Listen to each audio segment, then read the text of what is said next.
Pessoal, boa tarde, sejam bem-vindos aí à nossa aula de hoje. O meu nome é Hudson da Costa Pereira, eu sou professor de Direito e advogado e hoje a gente vai tratar de direitos e deveres do advogado, ok? Vamos lá então, aula de ética e profissional, iniciando a partir de agora, artigo 7º do Estatuto da Ordem dos Advogados do Brasil. Beleza, pessoal? Vamos lá então.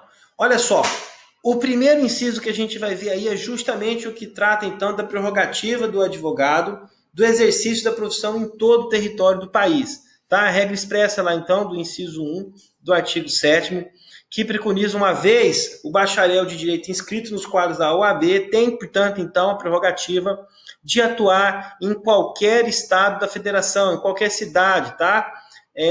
Portanto, então, o exercício da profissão é regulado, então, a prerrogativa para o advogado do exercício em qualquer parte do país.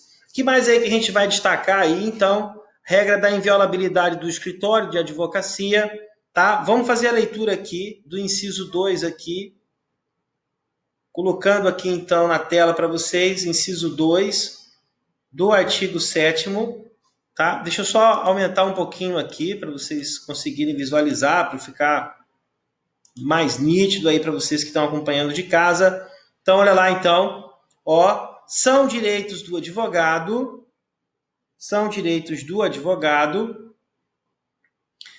exercer com liberdade a profissão em todo o território nacional, e o inciso 2 aí, na sequência, a inviolabilidade do seu escritório ou local de trabalho, bem como de seus instrumentos de trabalho, de sua correspondência escrita, eletrônica, telefônica e telemática, desde que relativas ao exercício da advocacia. Portanto, olha aí, pessoal, regra da inviolabilidade do escritório aí, a gente vai tratar até um pouquinho daqui a pouco, até com mais amplitude desse assunto aí.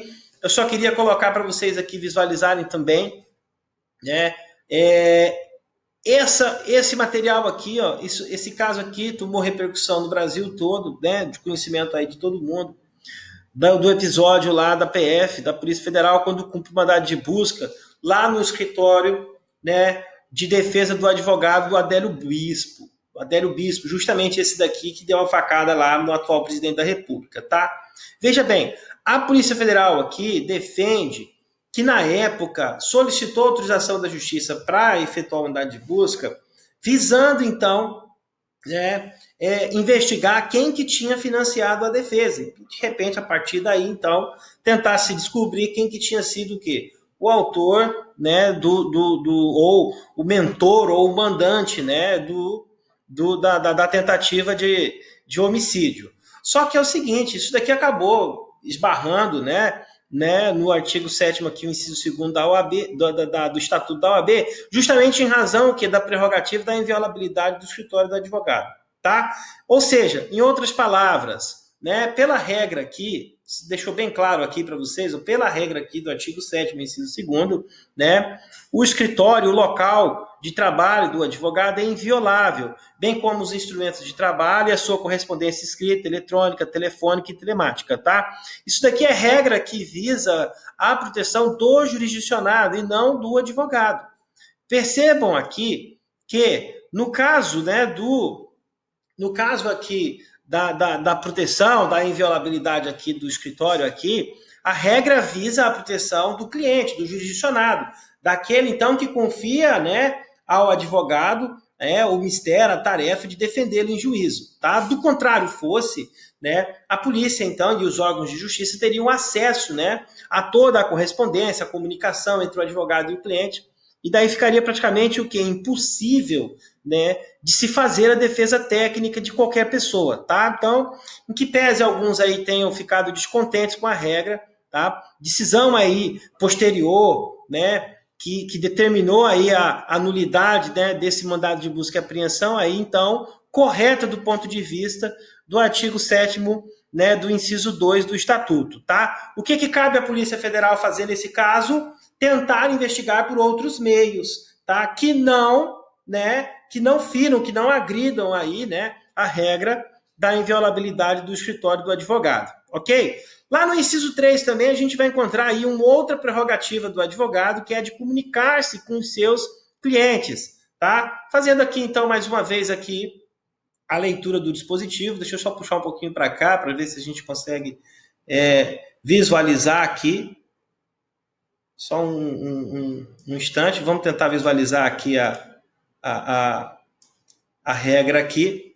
Então, olha lá do inciso 3, olha lá, comunicar-se com os seus clientes pessoal e reservadamente, mesmo sem procuração, quando esses se acharem presos, detidos ou recolhidos em estabelecimentos civis ou militares, ainda que considerados o quê?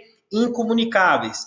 Então, portanto, né, a regra que trata, né, da incomunicabilidade do advogado, do preso, né, não alcança o seu advogado. Portanto, em que pese, né, o jurisdicionado, o acusado, encontrar-se preso, né, e incomunicável, essa regra, portanto, então, não alcança o seu advogado, que tem, né,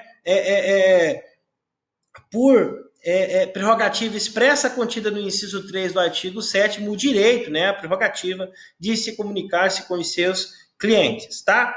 A próxima regrinha aí do inciso 4, também bastante polêmica aí, que diz respeito a ter a presença de representante da OAB se for preso em flagrante, tá? Mas olha só, veja bem, não é qualquer prisão em flagrante. É preciso que o motivo da prisão seja ligado ao exercício da advocacia, tá ok? Então vamos fazer a leitura aqui do dispositivo aqui, tá? Colocando aqui na tela de vocês aqui, então, a leitura aqui do dispositivo aqui do inciso 4 aqui, o qual diz ter a presença, tá? Isso daqui é a prerrogativa do advogado, é o direito do advogado, segundo a regra do inciso 4 do artigo 7º do Estatuto, então, que garante a ele, né, o direito de ter a presença de representante da OAB quando preso em flagrante por motivo ligado ao exercício da advocacia. Vejam aí, portanto, a exigência do motivo tem que ser relacionada ao exercício da advocacia para a lavratura do auto respectivo, sob pena de quê? Sob pena de nulidade. E nos demais casos, o quê? A comunicação expressa seccional da OAB. Então vejam aqui que o dispositivo, inclusive, é dividido em duas etapas, em duas partes, tá? Na primeira, se o advogado for preso em flagrante e por motivo ligado ao exercício da advocacia, tem que ser lavrado auto da presença o quê? Do representante da OAB. E nos demais casos de prisão, naqueles, então, em que não for em flagrante delito ou em que não for por motivo ligado ao exercício da advocacia, ainda assim permanece a obrigatoriedade da comunicação expressa à seccional da OAB. Tá ok? Daí a doutrina entende aqui, inclusive, que o prazo para comunicação da prisão aqui do advogado, nesse caso aqui, seria de 24 horas no máximo, ok? Tá? Indo em frente aqui, então, chegamos ao nosso parágrafo 7º, inciso 4, o qual, né, também diz que o advogado não pode ser recolhido, preso, senão em sala do Estado-Maior. Tá? Primeira coisinha que eu quero passar para vocês aqui é o seguinte: essa prisão não é a prisão sanção, e sim a prisão processual. Ou seja, trata-se daquelas hipóteses de prisão temporária, prisão preventiva e assim por diante, a prisão em flagrante, tá? Portanto, essa daqui não é a hipótese da prisão, sanção, depois do trânsito em julgado. O que mais que eu quero aí pontuar com vocês nesse tópico específico aqui do inciso 4 do artigo 7º, tá? Segundo o entendimento, né, do STF, tá? A prisão especial não se confunde, então, com a sala do Estado-Maior. Eu separei para vocês aqui, inclusive, o trecho do julgamento aqui de reclamação do STF, tá? Salvo engano aqui de relatoria aqui do ministro Toffoli, né? E olha só o que ele diz aqui, ó, que por Estado-Maior se entende o grupo de oficiais que assessoram, né, o comandante de uma organização militar, do Exército, da Marinha, da Aeronáutica, do Corpo de Bombeiros e da Polícia Maior, e da Polícia Militar. Ou seja, aqui diz respeito claramente aqui, tá, a uma estrutura física que compõe a administração das entidades militares aqui relacionadas. Então, sala do Estado-Maior é compartimento de qualquer unidade militar, ainda que potencialmente possa eles ser utilizados para o exercício de suas funções. Portanto, não se trata daquela cela característica que a gente conhece lá dos presídios. E daí e daí então é que entra, né, a questão polêmica aqui, né? Principalmente naqueles casos aqui em que os advogados são submetidos a essas prisões irregulares, a essas prisões abusivas, né? Considerando aqui o ponto de partida aqui da regra do inciso 4 do estatuto, tá? Então, olha lá, o que mais que eu quero pontuar para vocês aqui com relação a isso daqui, tá?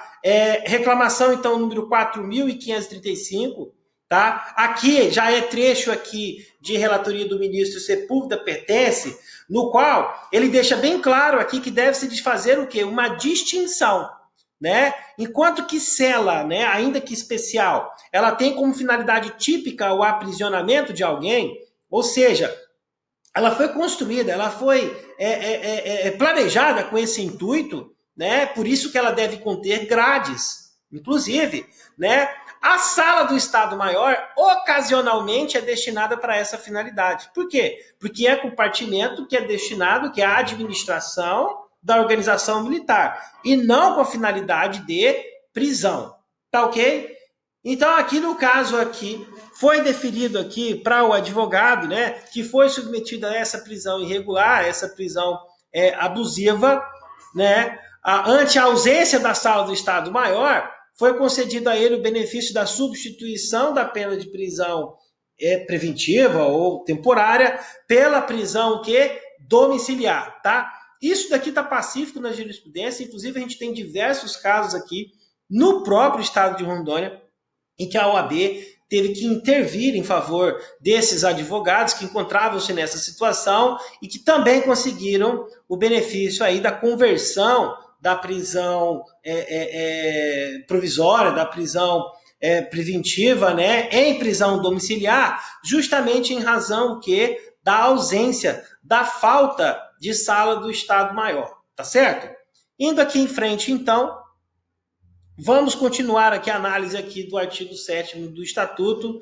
E agora a gente vai lá para a regra do inciso 4, onde traz de forma expressa que o advogado tem o direito de ingressar livremente nas salas de sessões dos tribunais, nas salas e dependências de audiências, secretarias, cartórios, ofícios de justiça e etc. Que mais que a gente vai encontrar aí lá na linha C em diante, ó, em qualquer ofício ou recinto em que funcione repartição judicial e em qualquer assembleia ou reunião de que participa ou possa participar o seu cliente. Portanto, aqui, regra absoluta de ingresso livremente, previsto lá no Estatuto, no artigo 7º, inciso 6º, que garante, né, o acesso do advogado a qualquer órgão, a qualquer repartição pública ou privada, né, em que se instale sessões dos tribunais ou dependências de audiências, enfim, em que se realize qualquer atividade jurisdicional, tá? Que mais aí que eu quero pontuar para vocês aí? Agora sim, a regra do inciso 7º, que é um complemento da regra do inciso anterior, que assim dispõe que, do mesmo modo que o advogado tem o direito, a prerrogativa de ingressar nos locais indicados no inciso anterior, pode neles permanecer em pé ou sentado e retirar-se desses locais em qualquer momento. Tá ok? Que mais aí? Regra importantíssima aí do inciso 8º, que infelizmente algumas vezes são descumpridas, né, pelos magistrados, né, que trata aí do direito, da prerrogativa do advogado de se dirigir-se diretamente aos magistrados nas salas e nos gabinetes. Vejam aí que a regra não preconiza, né, que o advogado deve se dirigir ao estagiário, ao assistente do juiz, ao diretor do cartório. O estatuto do artigo 7º o artigo 7º, perdão, do Estatuto da OAB é bem claro aí ao mencionar, né, que os advogados têm a prerrogativa e o direito de se dirigirem diretamente aos magistrados, tá? Eu até separei para vocês aqui um caso prático aqui, um case, tá? Em que uma juíza estabeleceu, um juiz, salvo engano, estabeleceu uma portaria, né? Estabelecendo a necessidade de agendamento prévio. Olha aí que absurdo, né? Do agendamento prévio com horários delimitados para o atendimento das necessidades dos advogados, né?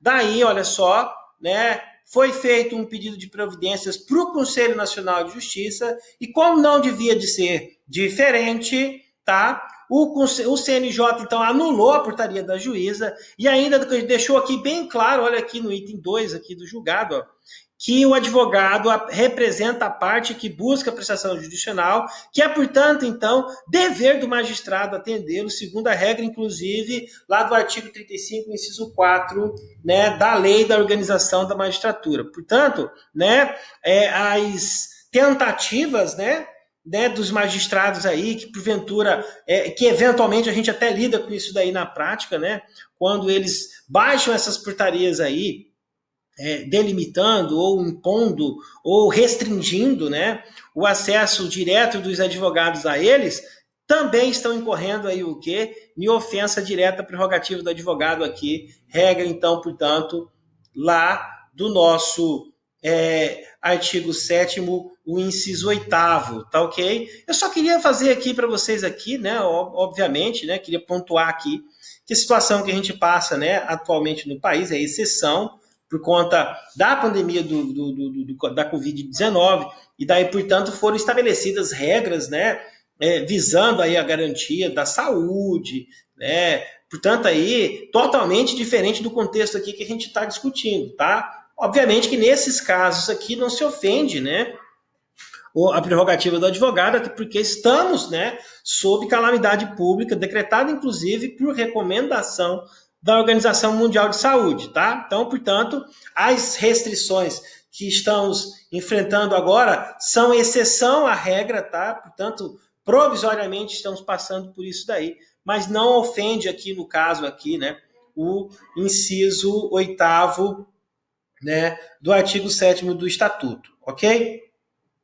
Vamos continuar um pouquinho aqui, a gente vai chegar então lá no inciso 10, tá, do artigo 7º, que preconiza que o advogado tem o direito do uso da palavra pela ordem em qualquer juízo ou tribunal. Gente, isso daqui é regra extremamente importante, né, do exercício do direito da advocacia, que também, infelizmente, nos deparamos com algumas situações em que isso daqui não é observado, infelizmente, tá? Mas olha só, gostaria até de chamar a atenção de vocês aqui, porque o uso da expressão falar, usar da palavra, dirigir-se diretamente, vocês vão encontrar isso daqui em diversas partes do artigo 7º do Estatuto da OAB, reforçando aqui, portanto, tá, né, o desejo do legislador infraconstitucional de dar totais condições para o exercício da profissão da advocacia. E daí lembrando aos senhores, tá, que essas regras não foram criadas para a proteção única e exclusivamente do profissional, tá? Não é visando a proteção do profissional, e sim do próprio jurisdicionado. Porque são regras que garantem o acesso ao judiciário, que garantem, né, o exercício de direitos e liberdades contidos lá no artigo 5º da Constituição Federal. Tá? Então, portanto, tá? Especialmente aí falando do exercício da defesa, o direito ao contraditório, o uso, né, dos recursos e os meios de defesa a ele inerentes, ou seja, tudo aquilo que está lá no artigo 5º da Constituição depende, né, da conjugação aqui da regra constitucional com o artigo 7º e os seus incisos aqui que tratam das prerrogativas e os direitos dos advogados, tá? Especialmente, né, num sistema jurídico em que a presença do advogado é indispensável, salvo aquelas exceções, né, e os casos específicos determinados por lei, como a gente viu aqui na aula anterior, né? Isso daí também reforça mais uma vez aqui, né, a absoluta necessidade dessas regras aqui para garantia, portanto, do exercício da nossa profissão, da profissão do advogado, tá ok? Eu vou colocar para vocês aqui um vídeo e eu acredito que vocês vão se recordar disso daqui, tá? Daqui a pouco a gente volta, só um minutinho, deixa eu colocar aqui para vocês.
Bom, pessoal, olha só. Episódio aí lamentável, né?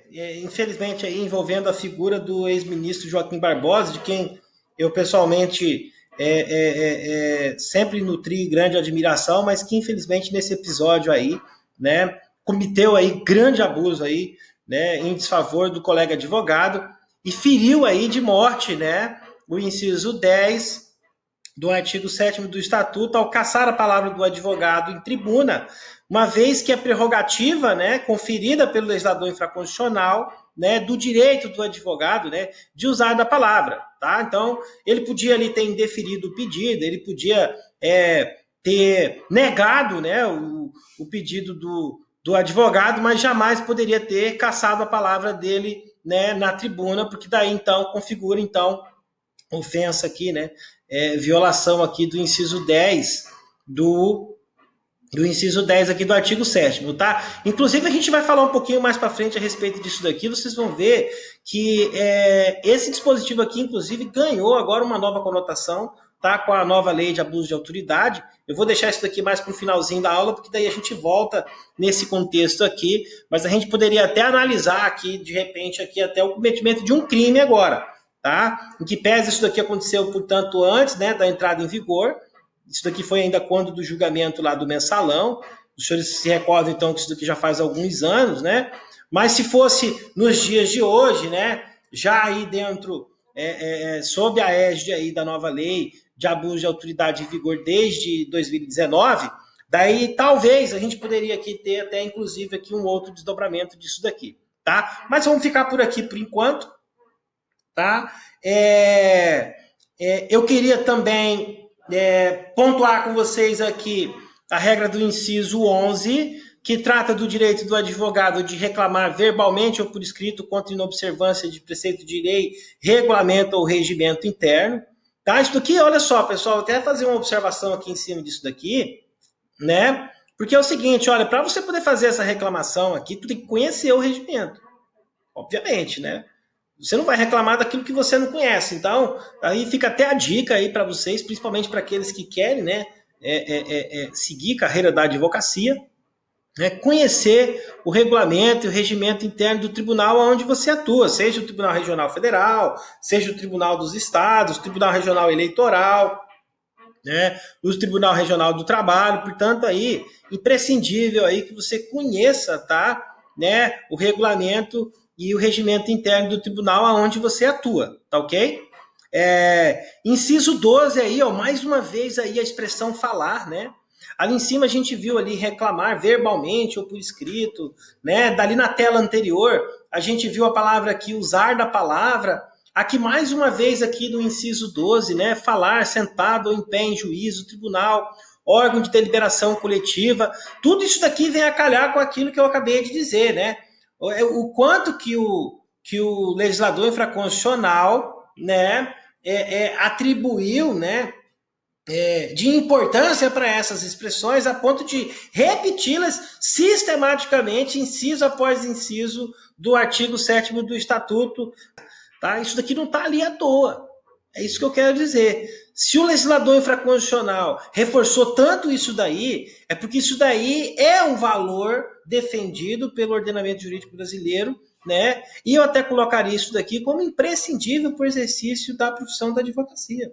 Se o advogado não puder falar, ele não vai conseguir exercer a atividade dele. Simplesmente, as pessoas vão bater a porta do judiciário e vão ficar à mercê das decisões dos juízes e dos demais órgãos, né, de controle e fiscalização da lei, como o Ministério Público e os órgãos investigativos. Tá? Então, é por isso que é importante aí, né, tão importante assim, né, a defesa, né, das prerrogativas aí, né, dos advogados, especialmente dessas aí que a gente está fazendo o estudo hoje, né, as relacionadas aí no artigo 7º do Estatuto, tá ok? Que mais aí que a gente vai ver aí, ó, tá? Regra aí do inciso 13, olha só a regra do inciso 13 aí, examinar em qualquer órgão dos poderes judiciário e legislativo ou da administração pública em geral, autos de processos findos ou em andamento, mesmo sem o quê? Procuração. Portanto, mesmo a falta da procuração, a ausência da procuração, não pode excluir do advogado a prerrogativa de examinar os autos. Tá? A única exceção que a gente vai encontrar aqui, por óbvio, que são os processos que estão em segredo de justiça. Aqueles que estão em segredo de justiça, daí sim é necessário a procuração. Para todos os demais casos, não há restrição, não há nenhuma limitação ao exercício da prerrogativa do inciso 13 aqui do Estatuto, tá ok? E por fim aqui, tá? A gente chega ao inciso 14, que trata também de examinar em qualquer instituição responsável por conduzir investigação. Ou seja, a diferença aqui do inciso 13 para o 14 é que o inciso 14 trata especificamente dos processos, o quê? De investigações criminais. Tá? Então, olha só, mesmo sem possuir procuração, tá? Olha lá, de novo a expressão, mesmo sem possuir procuração, vou frisar isso daqui mais uma vez, autos de flagrante e de investigações de qualquer natureza, findos ou em andamento. A única exceção aí seria, portanto, aí a regra do parágrafo 11 e o parágrafo 12 do artigo 7º, né? Vamos dar uma olhadinha aqui, rapidamente aqui, tá? Quais seriam, então, essas exceções aqui, ó? No caso do previsto no inciso 14, ó, a autoridade competente poderá delimitar o acesso do advogado aos elementos de prova relacionados às diligências em andamento e que ainda não documentados nos autos, quando houver risco de comprometimento da eficácia, da eficiência da eficácia ou da finalidade das diligências, tá? E do inciso 12 aqui, né, que diz que a inobservância aos direitos estabelecidos do inciso 14, o fornecimento incompleto de autos ou o fornecimento de autos em que houve a retirada de peças já incluídas no caderno investigativo implicará responsabilização criminal e funcional por abuso de autoridade do responsável que impedir o acesso do advogado com o intuito de prejudicar o exercício da defesa sem prejuízo do direito subjetivo do advogado de requerer o acesso aos autos do juízo competente. Portanto, aqui, pessoal, né, a regra aqui que visa aqui o acesso irrestrito dos autos, inclusive naqueles casos de investigação, diz respeito aqui, né, a qualquer caso, né, só vai excluir aqui praticamente o quê? Aquelas diligências que estão em andamento, tá ok? Pessoal, olha só, vou fazer um break aqui rapidinho, tá? A gente volta aqui com a segunda parte da nossa aula, com o inciso 15 em diante, tá? Não esqueçam de estudar o material que está lá no Blue, assistam ao vídeo, tá? Assistam, não percam também a segunda parte da aula, daqui a pouquinho. Vamos fazer um breve intervalo aqui de uns 5 minutinhos só, tá ok? E daí também vou convidar vocês para poder entrarem lá no meu canal do YouTube, tá? Assistam lá os demais vídeos lá, se inscrevam no canal, curta lá. Beleza, pessoal? Vou só dar um breakzinho aqui rapidinho. Daqui 5 minutinhos a gente volta, tá ok? Obrigado aí, até daqui a pouco.